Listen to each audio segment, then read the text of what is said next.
Je le fais en français. OK, so French for a few minutes. Eh bien, bonjour à tous. Bienvenue à la conférence annuelle de l'IFRI sur les États-Unis. Nous commençons aujourd'hui la session sur la politique intérieure. Un petit mot pour dire que c'est la 19e édition de cette conférence. Je suis très, très heureuse de la mener une fois de plus. Et que pour la première fois en 20 ans d'expérience, elle se tient bien évidemment sur Zoom cette année.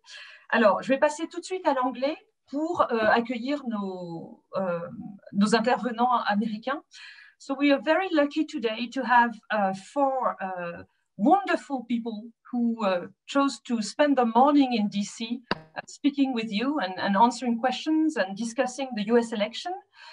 You have been sent all their bios in a PDF file with the Zoom link that you received, so I won't go over them. But there's E.J. Dionne, Célia Belin, Ramesh Ponnuru, and Henry Olson. Thank you all very much for joining us this afternoon for France. This panel is going to look at the US politics, domestic issues. We have decided to do 4 sessions within this hour and a half panel. Each session will address one issue and last 15 minutes, and every speaker will get to speak. And afterwards, this, if I have calculated this correctly, we'll have about a half hour for questions from you, from the audience. You can write your questions in the conversation tab at the bottom. You know how to do that. And I will curate them, I will moderate them and ask them to the speakers in the last half hour of our session today. Okay, so the 4 chapters will be, and this is a discussion we've had with the speakers, we will look first at what the election on November 3rd tells us about the Democratic electorate, how it has evolved, and what this says about the future of the Democratic Party. That's chapter 1, 15 minutes. Second chapter, also 15 minutes, we'll look at what the election on November 3rd tells us about the Republican electorate this time and how it has evolved, and what this says about the future of the Republican Party. Third chapter, we'll look at Biden, his transition team, his big projects for the first 100 days of his administration. And last chapter, also 15 minutes, we'll look at what Congress may look like in the new year. We will probably discuss the Georgia election on January 5th and how this may hinder or not the new administration in its endeavors to do anything in the country.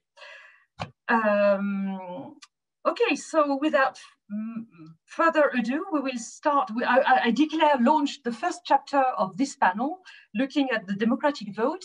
And the first speaker with us is E.J. Dionne. E.J., the floor is yours. You speak for 6-7 minutes, and then this will leave time for the 3 others to say what they think about this issue before we move on to the next chapter. Thank you very much. E.J., the floor is yours, and I'm testing my microphone. I think I am on, right? Yes, c'est toujours un grand plaisir d'être avec Laurence et Ifri. Laurence knows more about American politics than I would say most people in America. And it is a particular joy to be talking with the 3 panelists today, that Henry and Ramesh and I have agreed on some things, disagreed on a number of things, but I always learn from them. And Célia, who is, I'm proud to say, my colleague at the Brookings Institution, is a marvel. She did more traveling to more places early in this campaign than many of the best political reporters in the country. And so I think of Célia as our Tocqueville right now. And I hope her next book is called Democracy in America, because it would be a great, great book. I think with the Democrats, we have to keep 2 partially contradictory ideas in our heads at the same time. We should not underestimate the size of Joe Biden's achievement and what the Democrats did on Election Day, and importantly, in all the days before Election Day.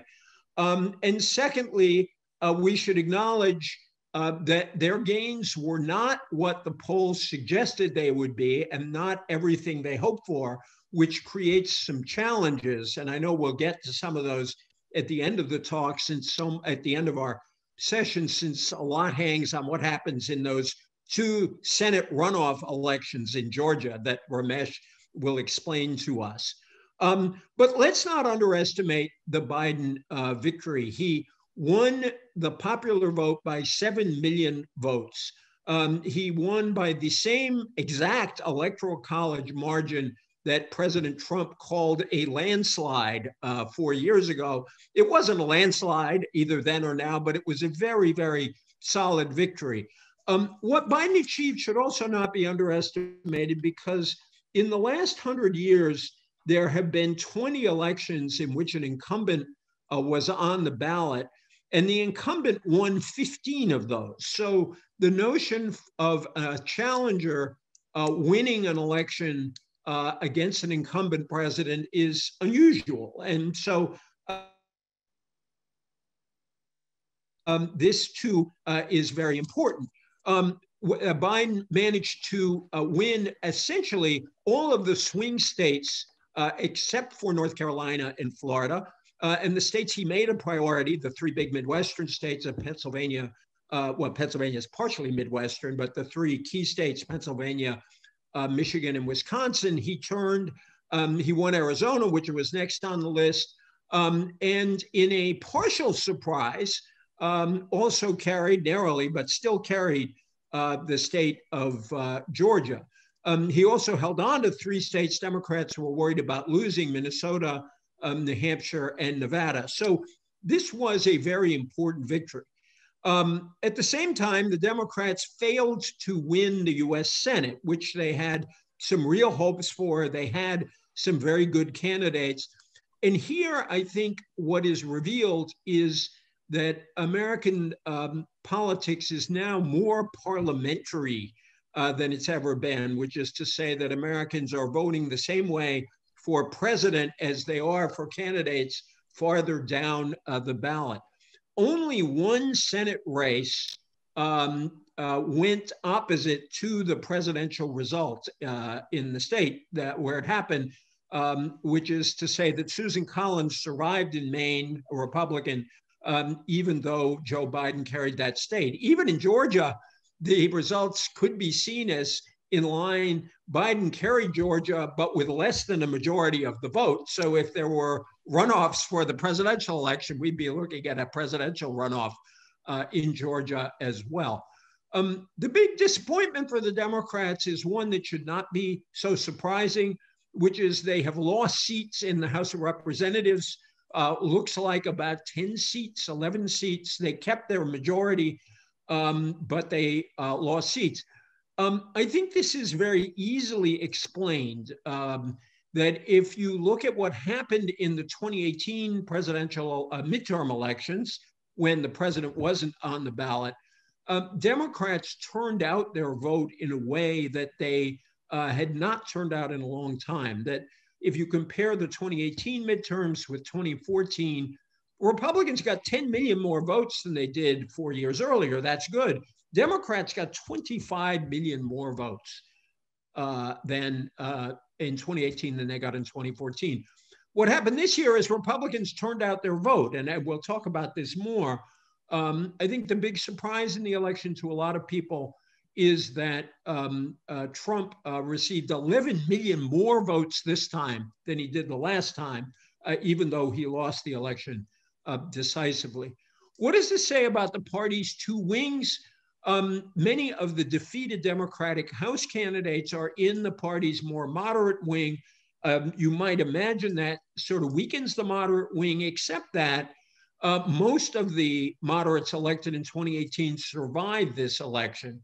There are two possibilities here. One is real warfare between these wings, where the need to manage a very small majority means that very small numbers in that in the House and Senate can hold the leadership hostage.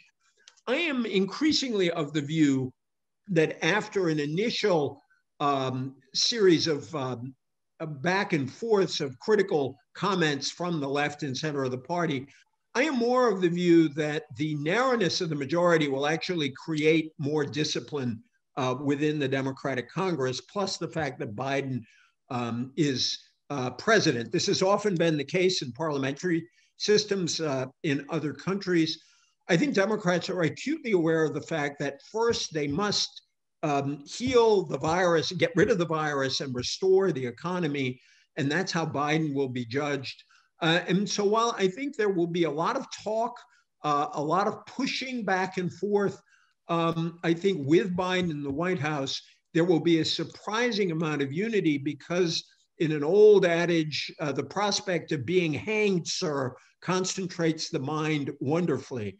And Democrats will have on their minds the prospect of a defeat in 2022 if they can't govern. And so I think they will. Thank you, EJ. Yeah, I think the idea that a smaller majority creates more discipline in a chamber of parliament is actually a very good idea. Who wants to go next? Maybe Henry?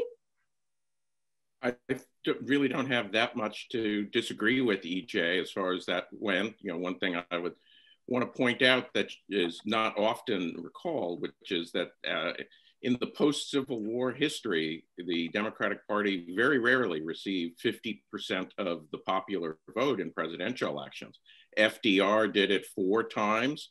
LBJ did it once, and other than that, Jimmy Carter barely got a majority in 1976, and that's it until the age of Obama, when Democrats have won majorities of the popular vote 3 of the last 4 elections and won the popular vote all 4 times. That said, we are a compound republic, and I think that it'll be more difficult to keep the Democratic coalition together in governing than it was in opposition to President Trump. Is that the shift, as I will mention in the Republican section, the shift of blue collar voters to the Republican Party is real and likely enduring. And that means that the Democratic majority is contingent on maintaining a large number of people who voted Republican down ballot as recently as 2018 in races for governor in Arizona and Texas, and were overwhelmingly for Mitt Romney in 2012. The Biden administration seems to understand that. I would say their appointments so far are super tilted to the center left of the Democratic Party and these centrist voters who can flip. The question for me is whether or not in the long term, it's one thing to remain unified in the hazy afterglow of a victory in the early honeymoon days, but by the late part of 2021, will the 3rd or 40% of the party that is really progressive be happy with a centrist tilt if that's the way Biden actually governs? Could I just add one thing that Henry brought to mind? I want to hear Ramesh and Célia. I think it's very important for Europeans to view the Democratic Party as a coalition of 4 or 5 parties if we had a parliamentary system. There is a left party like Die Linke. There is a center-left party like the Social Democrats in a lot of other nations. There's a socially liberal part of the party like D66, say, in the Netherlands. There's a green part of the party. And then you might also say there's a civil rights part of the party, maybe like the SDLP in Northern Ireland. And so the Democrats always have to keep this very broad, large coalition together. That's been true now for quite some time. So that's a nice setup for me. The Democratic coalition is in transition. I think it's in transition both demographically and geographically in linked ways. It has been even well before Trump, but accelerating, continuing under Trump. It has been shedding some of its white working class voters in particular, white voters without college degrees, probably a better way of, a more precise way of putting it, and picking up white voters with college degrees, the professional middle class. And that's the demographic element of it. The geographic element of it is that it is losing. And it could be sort of disguised by the election results. But Pennsylvania and Wisconsin are drifting away. Minnesota's drifting away. But at the same time, Georgia, North Carolina, and Arizona are drifting toward the Democratic Party. And I think the question for the Democrats in 2024, for example, if it's a competitive election, if it's a tight election, will be whether they make gains faster in the states that are coming their way than they lose votes in the states that are trending the other direction. That's going to be difficult. It's you know, I mean, there was a lot of debate among Democrats over the last several years as to whether there should be more of an effort to try to win back some of the voters who flipped from Obama to Trump, or whether to put more effort into keeping some of the voters who had flipped from Romney to Clinton and maybe expand their numbers. And like, I think sort of any real actual world successful politician, Biden did a little bit of both. But I think that he was more successful appealing to the ex-Republicans, or the maybe soon to be ex-Republicans, than to holding on to some of those older line Democrats. That's going to create difficulties in terms of who is the Democratic candidate in 2024. Is there somebody who has more appeal to some elements of that coalition than others, or maybe has some profound weaknesses? And it's going to create problems with agenda management as well. So I think that Biden has a pretty good feel for the shape of the coalition he's got. I think in a lot of ways he was better equipped to negotiate the Democratic infighting than some of the younger Democrats who made the mistake of being too online and not staying as in touch with Democratic voters who are not spending a lot of time on Twitter. But the agenda, you know, look, a Democratic agenda that focuses on relief for college debt and reinstating the full tax break for affluent voters in coastal high tax states, and you know, doesn't and is very careful about not raising taxes on people making $100,000, $200,000, even $300,000 a year. That is an agenda that might very well appeal to some of the affluent ex-Romney voters, but may not do anything to slow down the party's transition away from its old roots in the working class. Thank you, Ramesh. Célia, you're on. Would you like to conclude this first chapter on the evolutions of the Democratic vote, please? Sure. I'll follow up on what has been said. I want to remind everybody that if it was a large victory for Joe Biden, it's also because there was such a strong voter turnout, such a strong participation. It's a historic participation, the highest in a century, and that is represented, and of course the highest in real numbers as well. And what it reflects is that there was a very strong voter enthusiasm on both sides.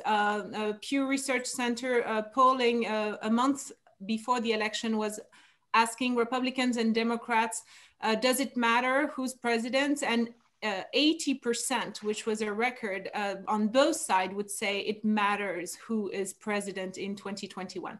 And so because it matters, a lot of people went out and voted.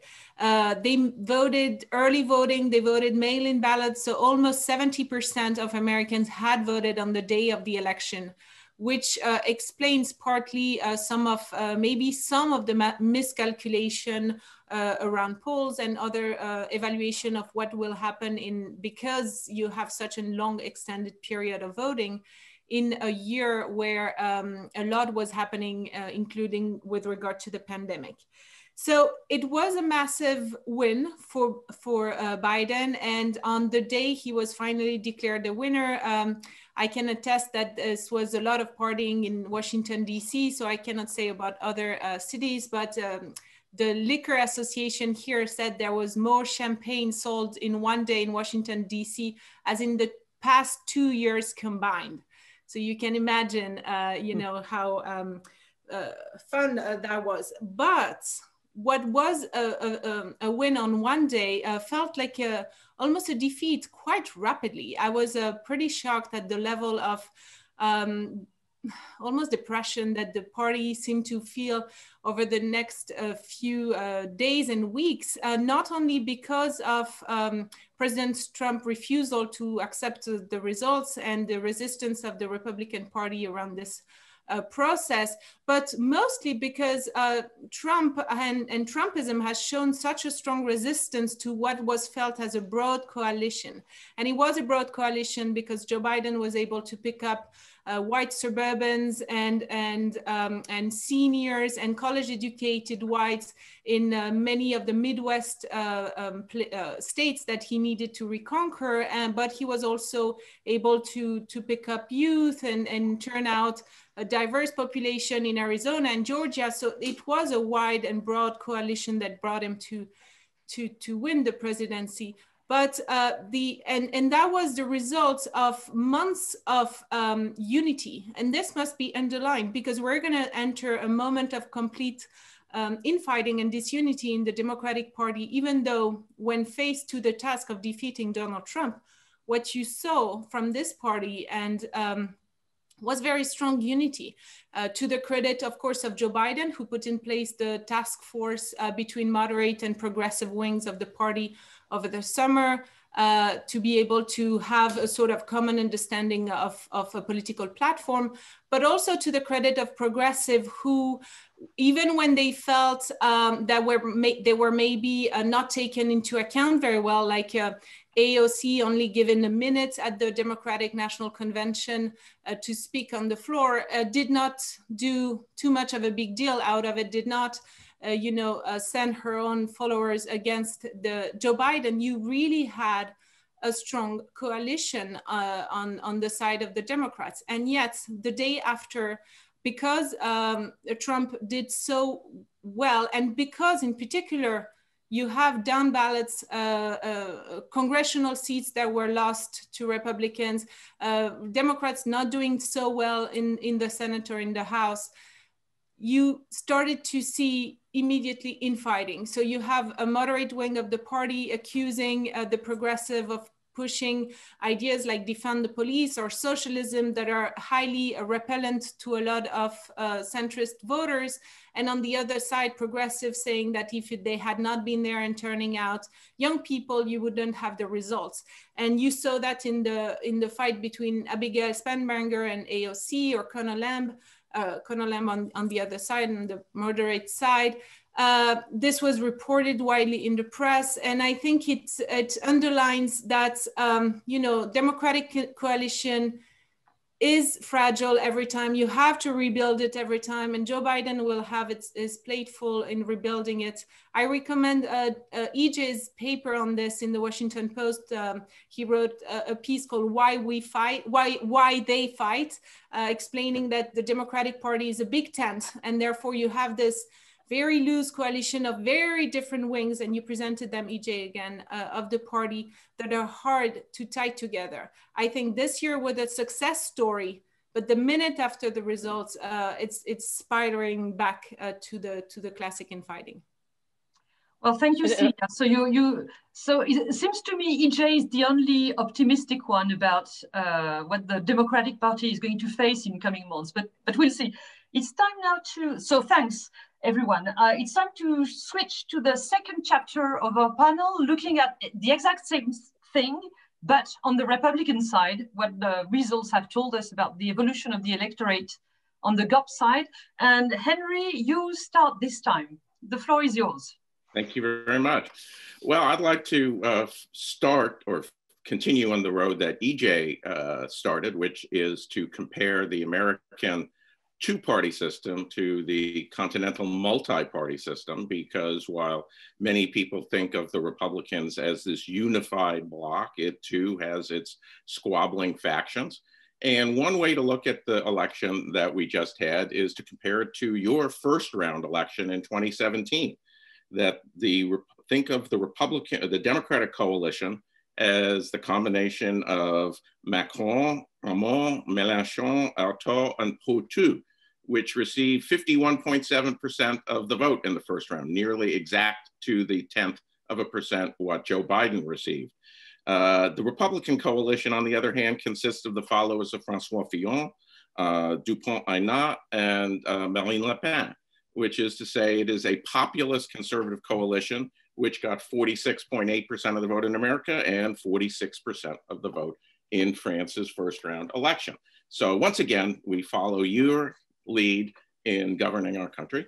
But this is a sort of trend that is seen all around the world, that the center-right is losing support in traditional upper income educated areas that in the 1970s, 80s, and even into the early part of the aughts would have been bastions, and is gaining support in the areas, either the former industrial hinterlands or rural areas where supporters would have previously voted for parties of the center left. The Republican Party is very firmly a white non-college party, which was not the case as recently as 8 years ago. That means that it is increasingly tied to voters who do not agree with the party orthodoxy on economics and are not as committed to the party orthodoxy on social issues, which is to say that a lot of these voters who are new Republicans are voters who may say they are religious, but don't go to church and don't particularly prioritize questions of abortion or religious liberty. Their culture war, if you want to use that term, is on other dimensions, ones of patriotism or rural life versus urban life, not the religious secular culture war that we have gotten used to in the United States. It is also a coalition that will expect more activism and, more importantly, protection. One way to understand why white non-college voters are both firmly anti-illegal immigration and suspicious of foreign trade is that they view a openness to foreign competition, whether it's from firms abroad or labor here, as damaging. So they want protection, just as the way they've wanted protection from market forces throughout their voting. You know, their ancestors wanted protection from market competition and voted for parties on the center left that provided that.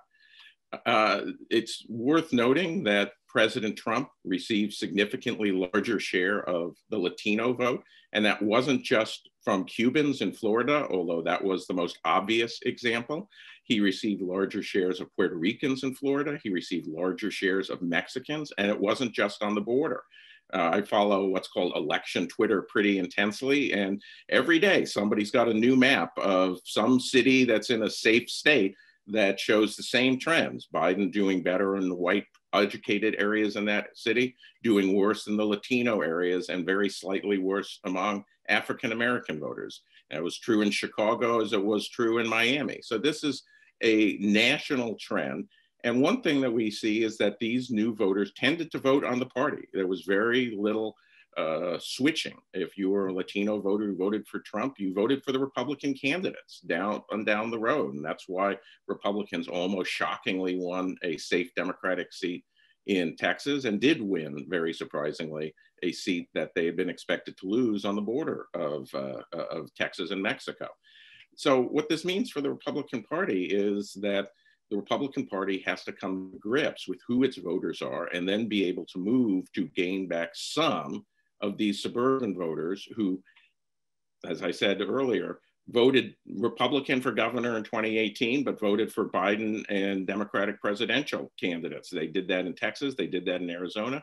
Had they won even a fraction of the people who voted for Doug Ducey and Biden in 2018 for governor of Arizona and 2020 for president, they would have carried Arizona. And that's the target, is how to maintain this coalition and attract these voters back. And this is something that can only be done with a degree of populist economics and slight moderation, changing the dynamics of the culture war away from religion and more towards patriotism, nationalism, and common sense family values. It's one that the Democrats can and will compete on, but this is the way that the Republican Party needs to go. It's, to conclude on a foreign example, it is an example of what Boris Johnson was successfully able to do in the 2019 British election, that, taking aside the unique nationalistic parties, Boris Johnson very decisively won working class voters who had been in motion leaving the Labour Party as far back as the 2010 general election. They finally made the jump over to the Conservative Party, and maintaining enough of the traditional suburban support and upper income support to produce, as he said on election night, a stonking majority. And he was only able to do that by combining non-religious nationalistic themes on immigration and sovereignty with a mixture of traditional Tory economics and a heavy dash of protection and spending in the leveling up, what they were talking about, the areas that had been left behind. That's the direction that a successful Republican Party will take. And it's, if they successfully do that, it will require a very wise management of the Democratic coalition in order to turn that back. Thank you, Henry. We have not agreed on an order for the rest of this chapter. Who wants to comment very short remarks on what Henry has said? Maybe Ramesh, you start? Would you say Sure. You agree with the description of the new culture war waged by the Republican Party as Henry described? Well, as I'm sure Henry would agree, these are matters of degree. It's not a star, it's not switching an on or off switch. So, the argument over abortion, for example, continues to be extremely important in US politics and important to both party coalitions.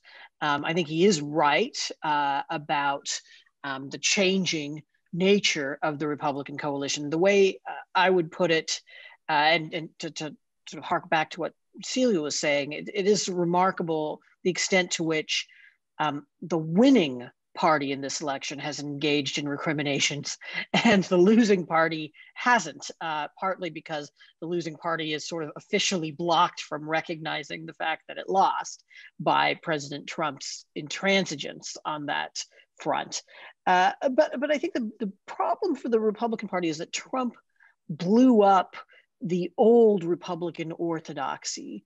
The late Obama Republican Party had an economic agenda in particular that was not a good fit either for its coalition or for the country at large.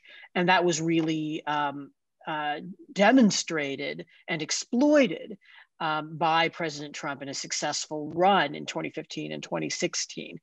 But Trump was incapable of or uninterested in replacing it with a new Republican program or formula. And so that has left Republicans in a state of disorientation where they don't quite know what they stand for. And every debate inside the Republican Party has ended up being kind of sucked into the vortex of Trump's personality, which I think has kind of paralyzed the Republican debate. So they need to really figure out not only what their new voters want, but what actually is important to them, what they want to stand for. And I think you'll find some Republicans thinking, well, we take some of these impulses from President Trump, but we tone down the presentation.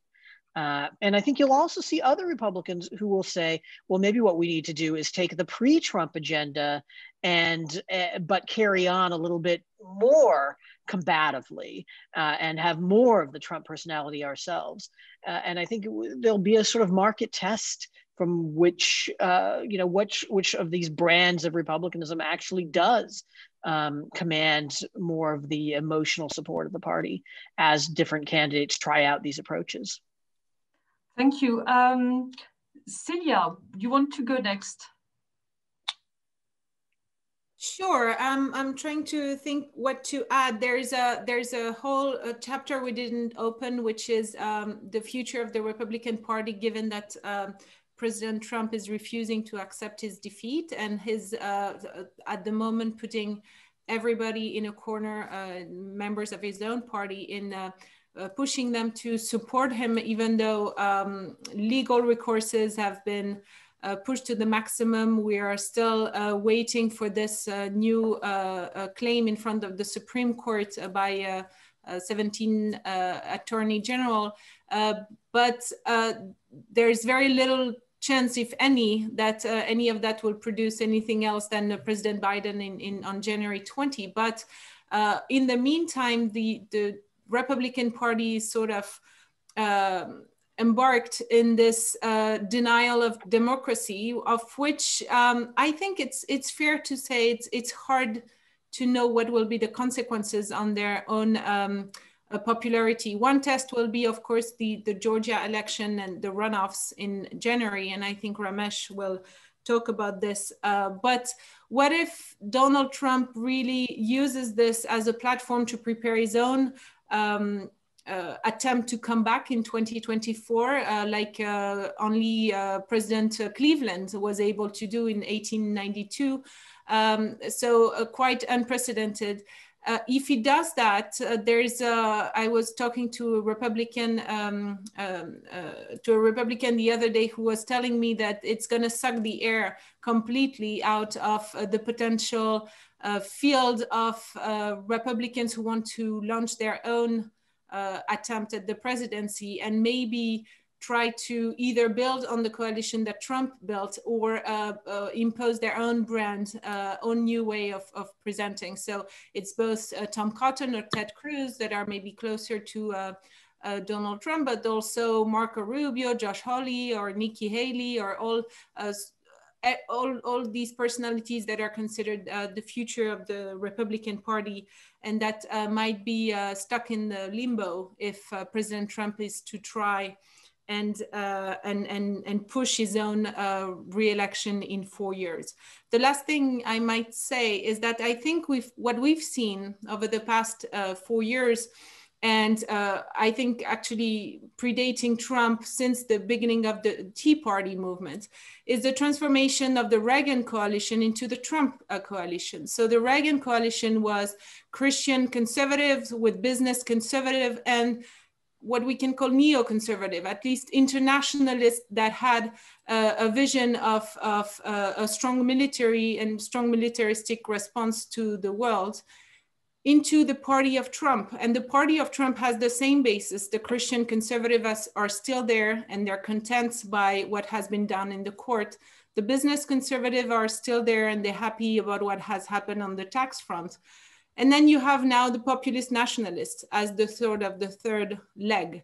And I think this transformation, because Henry was talking about it, is a transformation that has taken place in many other Western countries, is there to stay. And whoever embodies it next time in 2024 could be as sort of charismatic as Donald Trump with his own brand of extra populism, or maybe more subdued or more brainy, maybe as a Ted Cruz, or with the Latino tweak as a Marco Rubio. But it's hard to see how you would see a shift from this dominating framework for the moment within the Republican Party.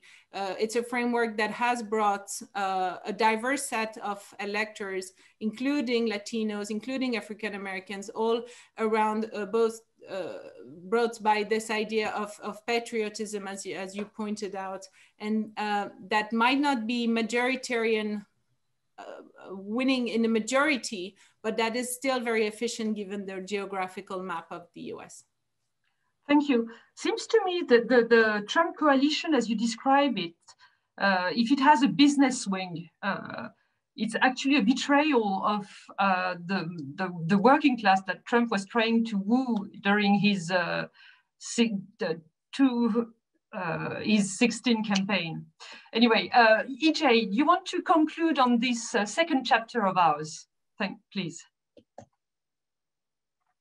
We turn on your mic. Let's see. There I go. Oh, yes. First of all, I salute Célia for being the first person on an IFRI panel to discuss the 1892 election. That was a wonderful thing. And I just want to underscore the point you just made. Martin Wolf, the great economic columnist at the Financial Times, talked about Trump as a pluto-populist, as in someone with populist language who serves the interest of the plutocracy. And I think that is still remains a very good description, and it is a potential contradiction in the Republican coalition. And I want to underscore two other points Célia made real quickly before I make one other. It's very important she pointed to the extraordinary turnout in this election. That turnout was partly because every American wanted to take a stand for or against Trump, but it's also because we changed our rules to make it much easier to vote because of the pandemic. And I think one of the interesting struggles in the next 4 years will be, do we make it easier or harder? Do we stick with this progress?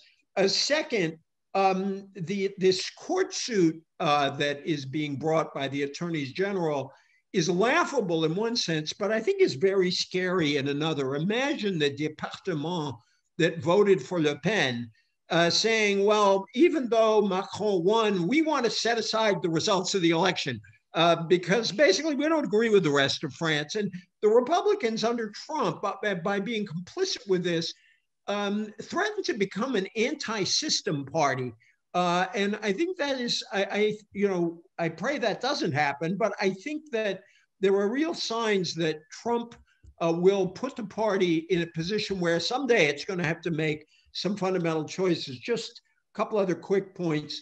The Republican gains among Latinos were important and should not be exaggerated. Both are true. Biden still got about 2/3 of the Latino vote.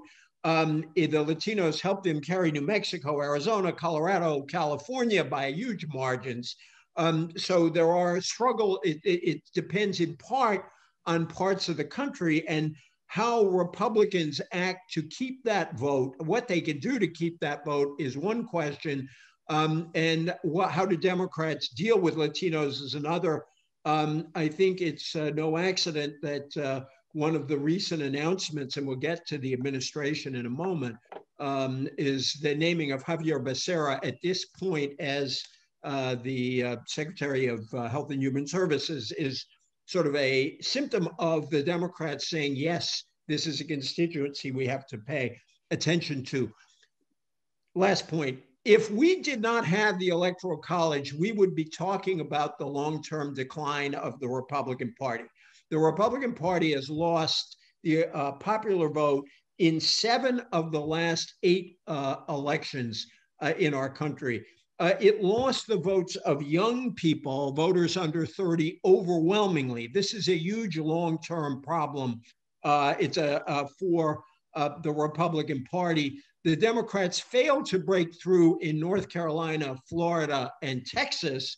But the numbers in Florida is more complicated, but the numbers in North Carolina and Texas have over time started to look like the numbers in Virginia and Georgia, which have flipped to the Democrats. And so I think one real challenge to the Republican Party is, can they prevent North Carolina, Florida, and Texas from becoming Virginia and what it looks like Georgia is becoming?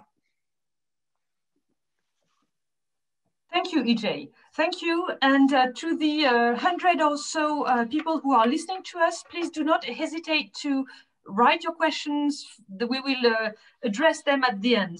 We now begin our third chapter. This is going so fast. It's amazing. It's incredible. The third chapter of this panel will look at the transition team and Biden's plan for 2021. We start with Célia. The floor is yours. Thank you, Laurent. So yes, we are in this moment that in spite of, you know, the sense that the victory has been sort of stolen from the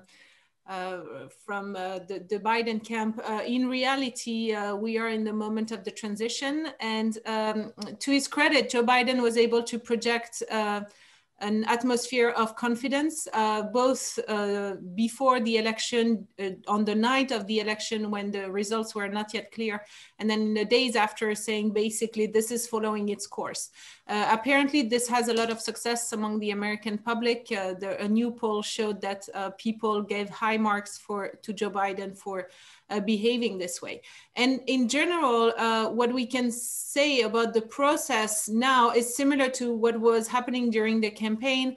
It's very much a group of people around Joe Biden that avoid any drama. So it's similar to the no drama Obama, but it's the no fight in Biden, probably. That we are seeing, where you don't hear the snippets of one or the other advisor that is unhappy with its position or that wants to give himself or herself some credit with the press, but on the contrary, a very slow-moving process, projecting and giving out names of now new nominees in a whole range of areas that give us a sense of what will be the next administration. So these first names, they represent a sort of a diverse crowd in terms of identity and some of it in terms of ideology. But you do see some of the expected, trusted, competent, close advisors of Joe Biden that are nominated at the highest level, like Tony Blinken for Secretary of State, Jake Sullivan, National Security Advisor, John Kerry, who's made a climate czar a new position at cabinet level, giving importance to this topic.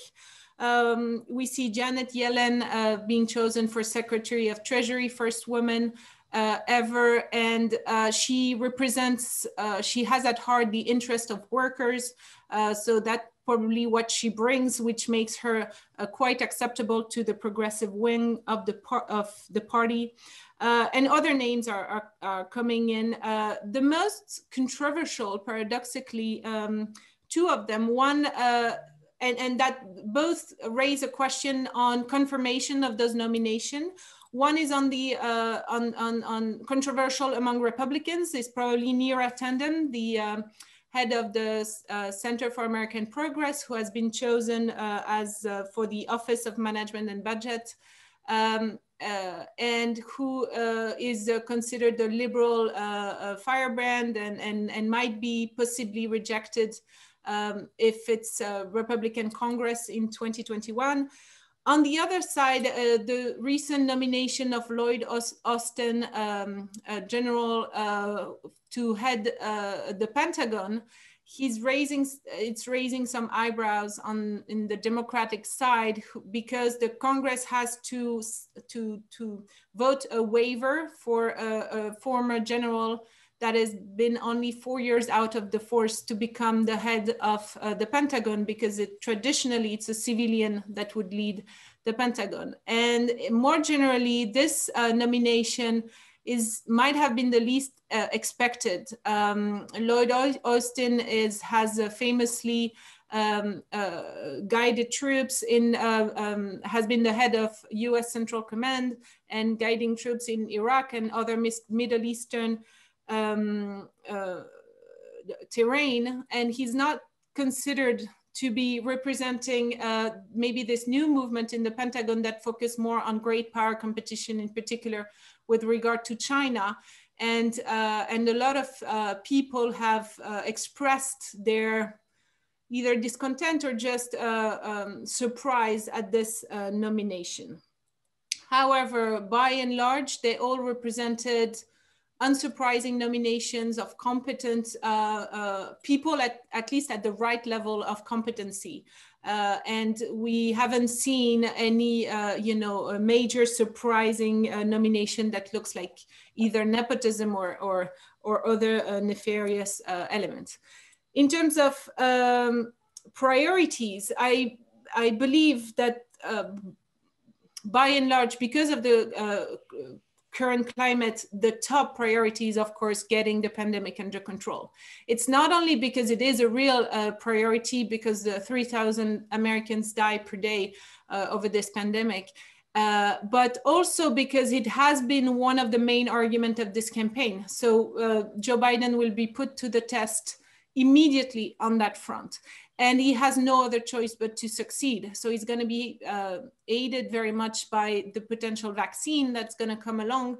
But the rollout of the vaccine, he has said that he's focused on opening school, on mandating a mask covering in federal institutions. But there is just so much he can do that would really change people's life within 6 months.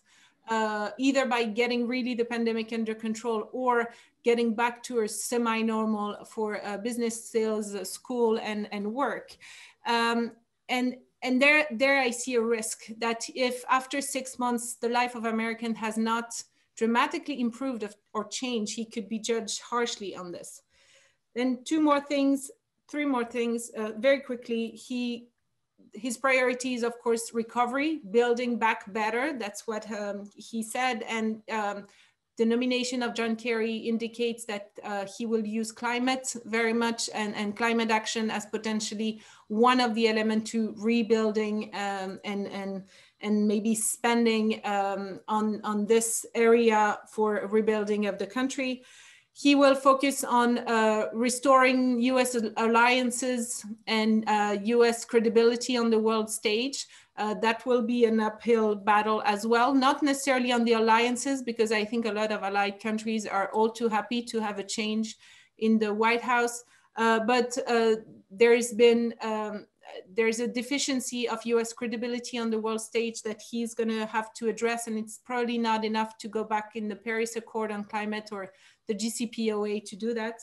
And finally, there's a sort of looming element to his promise, which is to reconcile America. Joe Biden has talked about restoring the soul of the nation. He has talked about finding common ground, and there's nothing you can do if we do it together. But this idea is immediately contradicted by today's situation in the transition, when one side of the country does not recognize even his victory. So you will see that this is probably the hardest element in his priority, and probably one of the places he might like Barack Obama, recognize himself, fail, and quite rapidly. Thank you, Célia. Food for thought. Our three other panelists, if you would like to comment very quickly, we're a bit late and I want to keep time for questions. So Henry, you're on. Oh no, EJ, you want to go first? No? Okay, so Henry, please. Yeah, I would only have a couple of things that I would want to talk about. One, it strikes me as a Republican that the Biden administration's appointees so far have been a political version of the Empire Strikes Back, the empire being the Democratic establishment. Where do hardcore progressives see friends and friendly voices in the corridors of power in this? It strikes me that this is the return of the union between the Clinton wing and the Obama wing, with a particular predilection for personal ties to Biden, but I just don't see a whole lot that the left has gotten from this. And the second thing is with respect to the unification of the country question. I think that is one of the big issues that Biden is going to have to deliver on. We had George W. Bush say he was a uniter, not a divider. He proved to be a divider, not a uniter. President Obama campaigned that he was going to put together red states and blue states into the red, white, and blue states, and instead governed in a way that divided rather than united. And Trump was the divider par excellence.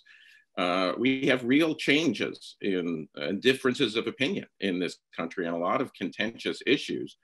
And in order to genuinely unite, there has to be some willingness to entertain the possibility that the red states actually need to have their views accommodated in a substantial and not simply patronizing way. And it strikes me that that's precisely what the left of the Democratic Party doesn't want to acknowledge. And I'm not trying to say that there isn't that element on the Republican Party, but we lost, you guys held serve. How are you going to do it in a way? And both questions kind of come back to the same thing. There is a real problem in the Democratic coalition with the 30 to 40% that is genuinely, from an American perspective, hard left and impatient with a slow degree of change. I think, how is the Biden administration going to deal with this long term? Or do they really think that the empire can maintain its grip on all sorts of planets through the display of force, to end with the Star Wars analogy? See, and Henry was being so nice up to that point, and now all of a sudden he's comparing Joe Biden to Darth Vader. And Joe Biden. No, he's Emperor Palpatine. Ron Klain is Darth Vader. I mean, let's get this. Well, that's yes, and so let me just say three quick things. And one is I want to respond to two things with one answer, which is what the left has gotten out of Biden is also the thing that paradoxically will show respect for the Trump voter, because the people who are in charge of the economy, Janet Yellen, Jake Sullivan, who interestingly worked for Clinton, but has been very, very engaged with the economic disparities among regions of the country, is very aware of the problems created for Democrats in places like Erie County, Pennsylvania, which are kind of like Lille in France, or Redcar in northern Britain, the north of England. And then Catherine Tai, who was named as the trade rep, whom I think will not be a classic globalist free trader. She has more complicated views, and a Council of Economic Advisors that is broadly progressive. I think that a lot of people on the left, yes, they will complain about this or that as we go, but that this was a statement of two things. One is Biden wants to govern as an economic progressive, and he wants to deliver for the voters who are like the people he grew up with in Scranton, Pennsylvania, who are in many cases voters who have shifted, white working class voters who have shifted toward the Republicans, but also Latinos and Black Americans. Second, just a quick comment on Neera Tanden. I happen to be a big fan of Neera's, and the fascinating thing is Republicans who said they never read Donald Trump's tweets have been poring over every tweet Neera Tanden ever issued. She's going to fight back hard, and we will see about that. Last thing, I appreciated Celia calling out that piece I wrote on the Democrats as a big tent party. There will be a lot of grousing at the end of Biden's cabinet, no matter what, because in addition to satisfying ideological wings of the party, the younger Democrats are saying the cabinet is too old. He has to satisfy Black Americans, Latino Americans, Asian Americans, and I think it's going to be very hard for him to produce a cabinet that will make everybody entirely happy. You're seeing him try to do that. He has people he can point to say, I have been aware of the big tent that is the Democratic Party. But I think from now till the end, you're going to hear a lot of jostling, and that's the nature of the big tent party. Thank you. Well, that's what, that was very interesting. Ramesh, you're on. Would you like to conclude on that panel? You also start on that chapter. You're also starting the next one, looking at the Georgia election and what Congress may look like in 2021. Would you like to merge the two? Sure, I'll do that. Okay, so fourth chapter is on, please. All right. So I would, I don't really actually have that much to say about the preceding conversation, except that I think the Republicans have a better target politically in the Becerra nomination to Health and Human Services than in Neera Tanden. A fight over Neera Tanden saying mean things about Republicans is a self-absorbed struggle for the Republicans. A fight over Becerra is a fight about a kind of extreme and punitive and coercive social liberalism that actually engages the passions of a lot of Republican voters. And so I think it would be malpractice of the Republicans to aim their fire at Tanden. Of course, it's always possible to do both. But the fate of all of these nominations depends to a significant degree on what happens in the Georgia special elections. Georgia had 2 Senate races this November, and in each of them, nobody got the required 50% of the vote. In the case of Senator Perdue, he fell just short of the 50% of getting the absolute majority. In the case of Loeffler, who was appointed to her position, she fell quite a bit short because it was a multi-candidate race. So both of those elections are headed to the runoff on January 5th. Currently, there are 50 Republican senators. If the Democrats get both of those seats, then they will have a 51-seat majority with Kamala Harris as the vice president being the tiebreaker. So it'll be a 51-50, very, very narrow Democratic Senate. If the Republicans keep even one of those seats, they'll have the majority. And if they keep both of them, it'll be a 52-50 Republican majority. Now, one might have thought that the Republicans were favored because they've got the incumbents in both of those seats, because Georgia has tended in the past to be Republican, even if it is trending toward the Democrats, and because you'd have the sort of natural kind of thermostatic reaction to a Democratic president. That is the state deciding that it wants the other party to be strengthened to serve as a check. But that may not be happening this time for a number of reasons. And I think the biggest one that is creating a headache for the Republicans has been the unwillingness of Trump to accept that he has lost, which has led to an unwillingness of a significant proportion of Republican voters to accept that he's lost, which has finally led to Republican politicians having to sort of dance around the question of who has won. And Trump is trying to now create a reaction against the Republican governor of the state, Brian Kemp, who's never been one of Trump's favorites, and to say that he's betrayed him and he's betrayed the voters and he's weak, et cetera, all of the typical kind of Trump insults. But at the same time, Trump is saying that Loeffler and Perdue, the Republican Senate candidates, are perfectly fine and good. And even though the elections are rigged and crooked, Republicans should vote for them. It's an awkward message, to say the least.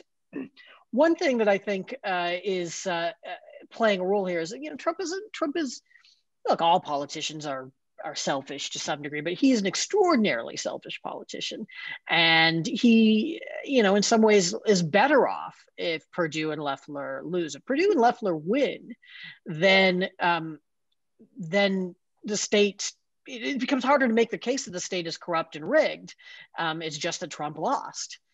If, on the other hand, they both lose, then he can say, well, these elections are rigged and crooked. So I think his sort of personal interest is actually not in Republicans succeeding in January. The stakes for everybody else are pretty high as well. I do think that to some degree they're exaggerated, because even if the Democrats manage to have a nominally Democratic Senate with a one vote margin, it's going to be so tight. They're going to depend on getting all of their senators in lockstep, including Joe Manchin of West Virginia, Kyrsten Sinema of Arizona, who are more moderate in their profiles and may not want to be people who are, casting the deciding vote for every item in a Democratic agenda.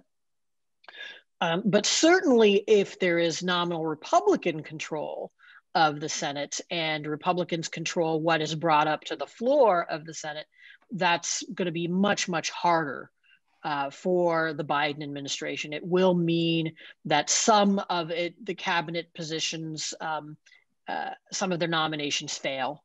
For example, it will mean that they'll have to make more bargains over things like judicial nominations. And it means that the legislative agenda, which is already, I think, going to be very difficult to get through Congress, not just in the Senate, by the way. I think that the narrow control of the House is going to make every House vote on a controversial measure very difficult for the Democrats.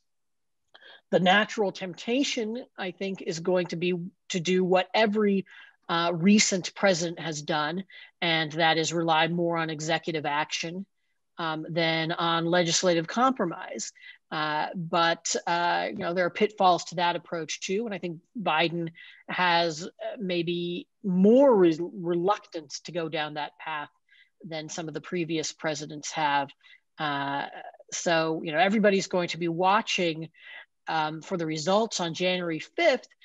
And it really does affect what the Democratic administration does. But in the meantime, the administration has to go about filling its positions without knowing how those elections are going to turn out. Could I just say something quickly? I think that nobody knows what's going to happen in Georgia first. History says Republicans win runoffs down there, but history may not be the right guide. Second, I think it is hugely important to Biden that the Democrats win this. And the best proof of that is that Biden is going down there to campaign for the Democrats, which was not necessarily a given, I think, that because he does put his prestige on the line to some degree by going down there to campaign for Democrats. And I think he's doing that because his capacity, I have a little bit, I think, of a disagreement with Ramesh on this, that I think it's usually important that Democrats get control because the majority leader in the Senate has enormous power over what gets to the floor.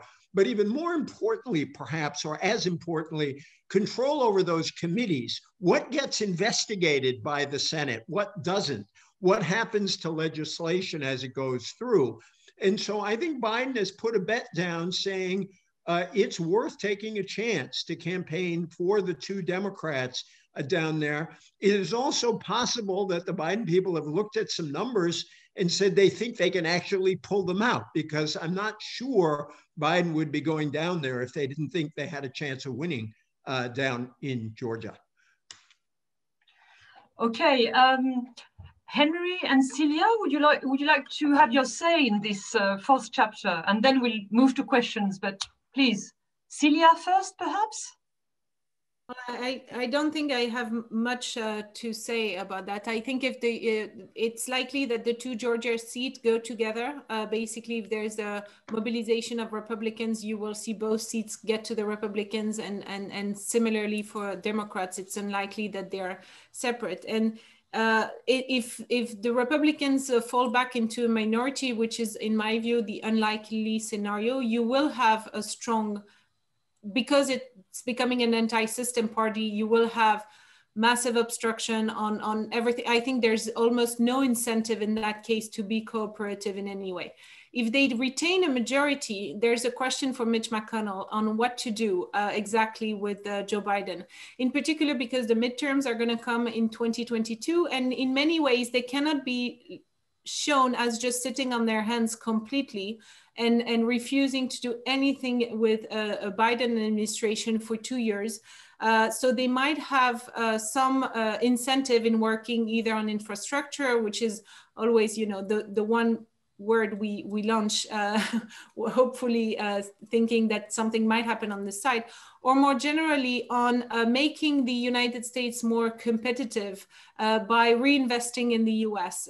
Basically, it's one of the arguments of the foreign policy crowd that if you want to compete with China, you need to solve some of the structural element to have a better recovery and to have a stronger economy, more competitive on the digital sphere, on the energy sphere, etc. That is one possibility. But at this point, the forces are more on the anti-system part of it.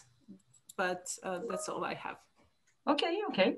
That's plenty. Henry, a few last words, please, if you want. I'd say is even if the Democrats do win both Georgia seats, that means that 7 of their 50 members will sit in states that either President Trump won or which were effectively 50-50 states, 2 senators from Arizona and 2 senators from Georgia.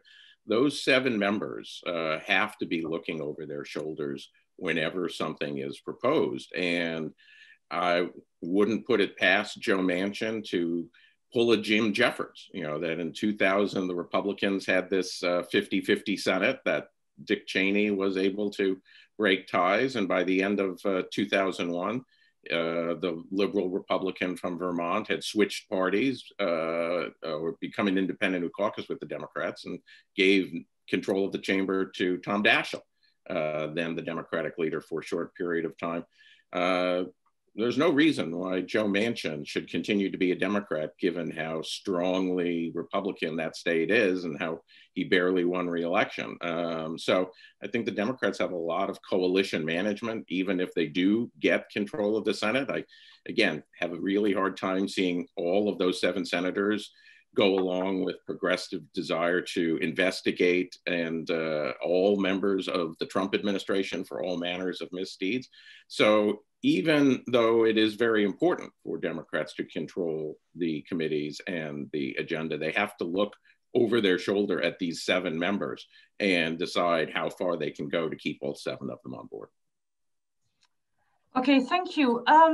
Now questions from the audience. I realized that I haven't been clear enough. There are some that went into the chat tab and others that went in the Q&R tab, but I've read them all, so I'm in a position to curate a few questions to you. The very first one we had, and maybe Henry or Ramesh can reply to that, is why so much silence from Mike Pence? Okay, so Henry, do you have any idea?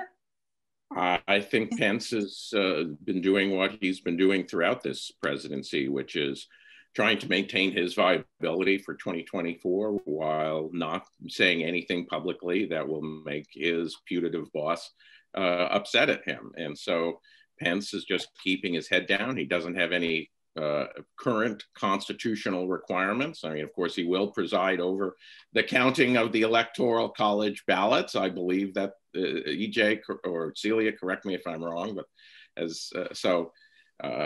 he will have to make some statement if Republican members decide to protest. But other than that, he's doing what he's done, which is portraying himself as a strong Trump loyalist and otherwise keeping himself out of the line of fire. Thank you. I now have a question from Julien Touret, the director at EJ. EJ, that person has read your column in the Washington Post, apparently, the one that was titled "Trump's War on Socialism Will Fail." And that gentleman's question is, why do you believe what is that? Yeah, why are Republicans still harping on the terrible socialism danger threat when so many Americans are learning to like socialism these days? Yeah, no, I appreciated that question. Thank you for reading the column. I think the war on socialism failed in the case of the Joe Biden candidacy. Because Joe Biden is, I think Joe Biden may well be a moderate social democrat, but he is basically a capitalist, as many moderate social democrats are, and he would never call himself that. I think the reason the Republicans use attacks on socialism is that with older voters and there's a lot of polling on this, if you ask voters what they think socialism means, if you look at younger voters, they tend to associate democratic socialism with social democracy in Sweden, Norway, Denmark, Finland, and elsewhere. If you talk to older voters, they tend to associate the word socialism with the old Soviet Union. So there is an age split, and it's no accident that Bernie Sanders and AOC get a lot of support from young people.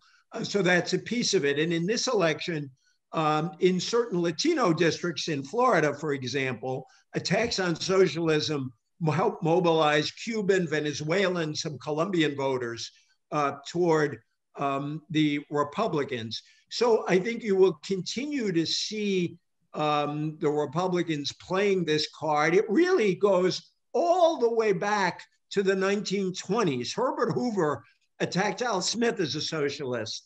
The Republicans attacked Roosevelt as a socialist. They always attack Democrats as socialists. It's got a little more traction now precisely because socialism has more traction in the American political conversation, thanks to people like AOC and Bernie Sanders.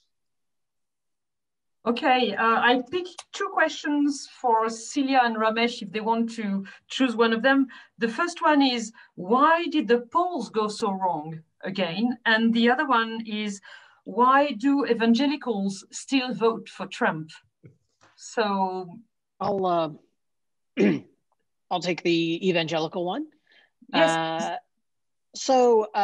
I think that there's a lot of overthinking of why it is that evangelical Christian conservatives, particularly white ones in the US, stuck with Trump, even though, for example, there are a lot of things you could mention here, even though his personal character is so low. And there's some polls over the years which showed, as recently as 2012, evangelicals were more likely than most Americans to say that good personal character is important in a political leader. And then after Trump became the leader of the Republican Party, they became much less likely than other Americans to say that. And while there are a lot of theories to help explain it, I think it's fundamentally as simple as this. On the issues that large numbers of evangelical conservatives care about, President Trump stood with them, and the Democrats are on the other side. And that's true. This is true in general. When you ask the question, why do Republicans stick by him? Because he was heterodox on issues that Republican voters either didn't agree with what the older school Republican Party believed, or they just didn't care that much about it. Trade being an example of that. But on the issues that they do care about, and to come back to evangelicals in particular, issues like abortion, issues like the freedom of religious groups and religious employers and so forth, Trump was with them pretty much all the way, and the Democrats are on the other side. And so evangelicals voted accordingly, sometimes with a need to engage in kind of labored rationalizations. But I think that's the fundamental explanation. Okay, Célia, on the poll issue? Yes, regarding polls. So first of all, the polls were not so wrong. Actually, it's also part of the red mirage we all had on the impression that the polls were completely off on the day of, because it required time to get the full extent of the results. And the polls did predict a Biden win. It did predict a Biden win in a lot of different states. Where they're wrong was a matter of degree. So it was not 10 to 11 points in Michigan or 8 points in Wisconsin or in Pennsylvania. And they did not flip Florida, and Texas was never even close. So yes, as a matter of degree, there was a mistake, but polls are only clever as the last election. They can only fix the mistakes of the last election. So the last election in 2016, the mistakes was clearly to underestimate the white working class turnout in favor of Donald Trump, and to sort of overestimate minority voters voting for Hillary Clinton, at least turning out. And in 2020, they were careful on this and did a much better job on that front. But they clearly made a mistake not in estimating the Biden coalition and the Biden turnout, because once again, he won not only a majority of the vote, but a majority of the electorate, that actually more than 50% of the people who voted. And he even beat abstention as a force within the electorate. But what was completely underestimated was, or partly underestimated, was Trump's coalition and capacity to bring out voters. It's something that people within the Biden camp knew even before, and were considering that if there was a mistake, it's because Trump would have done gains within Latino communities, Black communities, and other minority communities, and had done not that bad with women, not that bad with young people. And that's exactly what happened. He doubled his support with Black men, for example. He increased, so he got 45% of the vote of Latinos in Florida, and all of these elements. And that will be my last point. Part of the reason might be because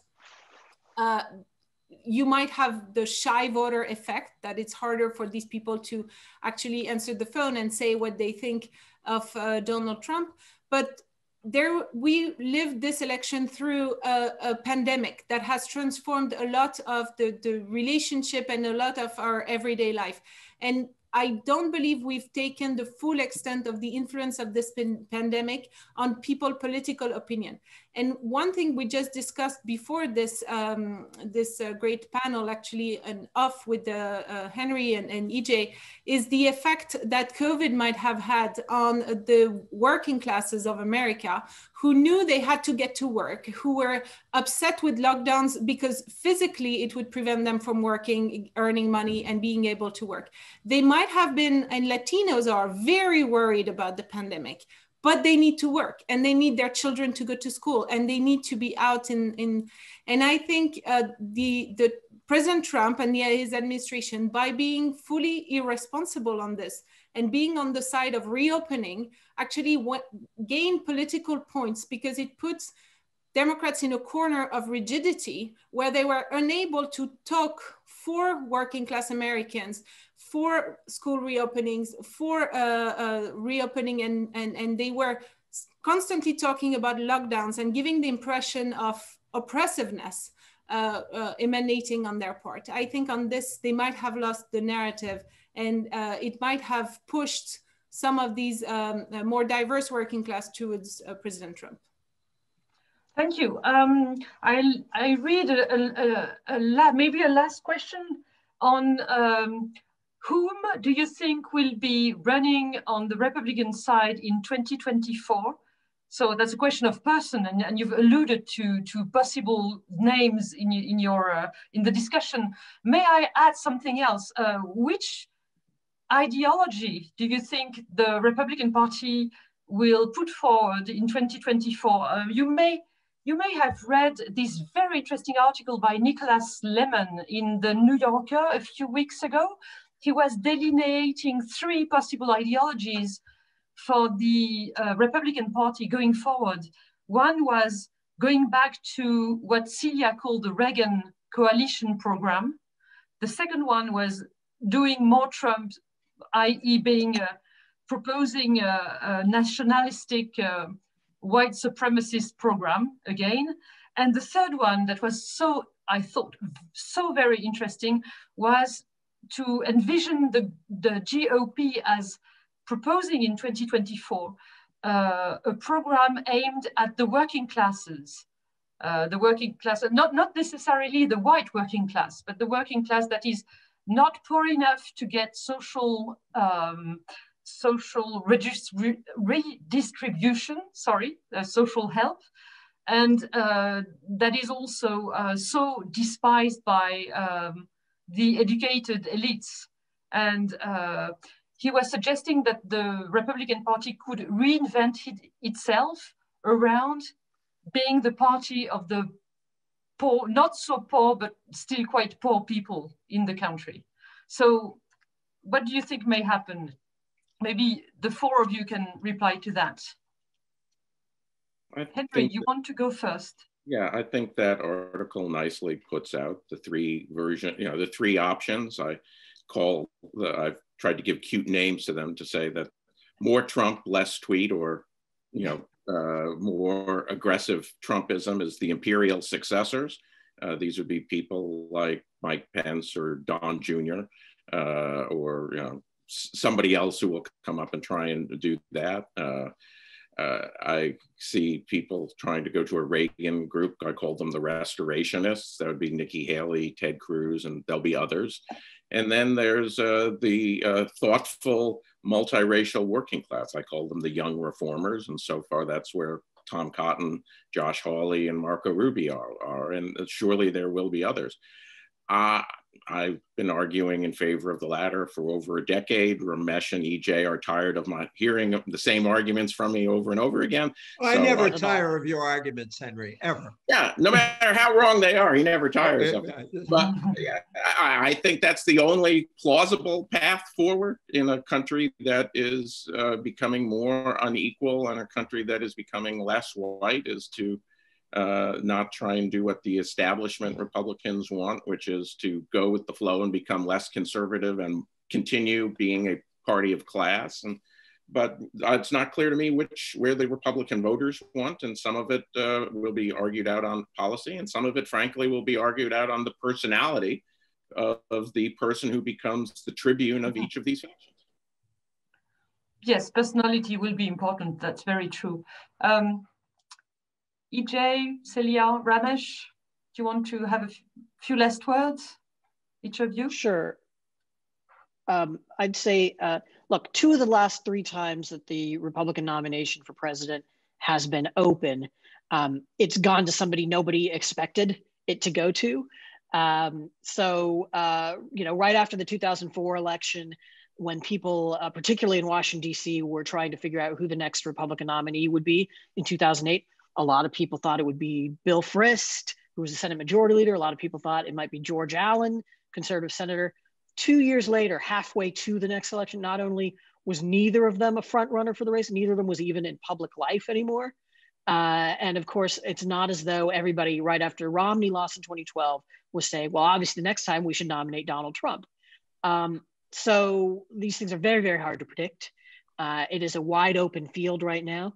And frankly, that's true on both sides. I'm not sure who the Democratic nominee in 2024 is going to be either. I do think that, as to go back to what I was saying earlier, I think that that Republicans, it's not only wide open in terms of who the candidate is, but it's also wide open in terms of what the program is, what the ideology is, because the old order was toppled without being replaced by something that was sort of fleshed out and that was coherent. I do think that there's a lot to be said for this idea, which as Senator Rubio has described it, as the Republican Party as a multiracial working class party, but that is much, much more aspirational than descriptive of the current Republican Party. And I do think that some Republicans have gotten carried away by some of these sort of marginal shifts in the vote, and need to understand that those are potentials that have to be built rather than inevitabilities that can be counted on. Thank you. EJ. Yes, I think the gods of the internet said, what business do you have talking about the Republican Party? I just want to say a couple of things. One of the big questions, I think, is whether a large part of the Trump constituency withdraws again from politics. I think we sometimes forget that Trump, the showman, Trump, even though some of us find him repellent, is also a charismatic figure of a sort who has drawn all kinds of people into politics. And sometimes people like Tom Cotton or Josh Hawley look like the members of the elite trying to imitate Trump. And that just doesn't work. And I think it's going to be very challenging to them to try to be Trump. I think the second is Henry and Ross Douthat and Reihan Salam and others on the right on the moderate right, have argued that Republicans and Ramesh for that matter also, Republicans were dependent on a large working class vote, yet deliver nothing for the working class or little, and they better become aware of that. If you look at Trump's actual record, there was one big legislative accomplishment, and that was a great big tax cut for corporations. It did not deliver to this base. Now, he still did pretty well among them, because of noises he made about trade and because of race and culture and other questions. But I think it's a real challenge for the Republican Party to become the party of the working class, as Henry and those other folks prescribe. I think if they don't do that, they're going to continue, if they don't figure out a way to square this circle, I think they're going to continue to lose the popular vote in the election after election, and the Electoral College can only save them for so long. Thank you, EJ. Célia, you get the last word. Well, I just follow up on what EJ just said, because it always struck me that, especially right before the pandemic, that Trump could have been much more successful, even more successful, like getting his electoral base a much larger, reaching a much larger audience, if he were to really fight for the interest of the working class. And one thing in particular, he could have fought for an increase of the federal minimum wage. This could go squarely even in a conservative pro-working class platform, as saying you earn your money and you make yourself who you are through your work, and not through welfare and not through assistance from the federal government, but through your work, and your work has value. And I think Donald Trump toyed with the idea just on the protectionist side and fighting for trade benefits by having China buy some agricultural product, or trying some other ways to revive the industrial and agricultural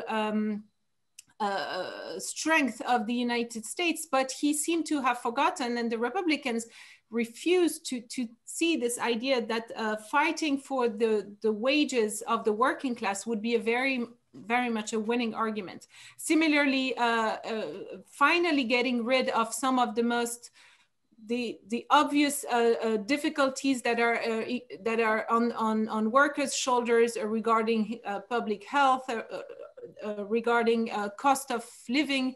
That would be the logical next step to allow people, and then invest really in small companies and enterprise, and allow people to gain their freedom and their prosperity through their work, and fighting, through antitrust, big conglomerates. The fact of having still the Republican Party on the size of the biggest fortunes and the biggest companies that are still preying on this working class makes its future more difficult. So I guess that would be one of the internal fight that you underline, Henry and Laurence, as a very interesting, who could be the personality to launch that fight if there was ever an interest in it. Yeah, well, to say the least, we will have many more discussions on that until 2024. One thing I wanted to say is that I think people do not comment enough on the fact that Trump signed into law the first step of the reform of the Mass Incarceration Act from the 1990s, and that is of great interest, not so much for the working class, but for minorities. And I think it's counterintuitive to what we think of Trump, and we should discuss it more, but I will leave that for another discussion at some other time. Thank you so much, all of you, for joining us today. Two quick words. We have another session tomorrow at 4 p.m. French time on the Biden foreign policy. It will be the same link. It will be the same Zoom link that you used today if you want to join us tomorrow. And this conference today, as well as the one tomorrow, has been recorded and will be put online as soon as possible on the IFRI website. So thank you very much, and have a good day, all of you in DC. Merci I hope beaucoup. I can be there soon. À bientôt. Love to see you in Paris. Yes. Thanks for having me. À bientôt.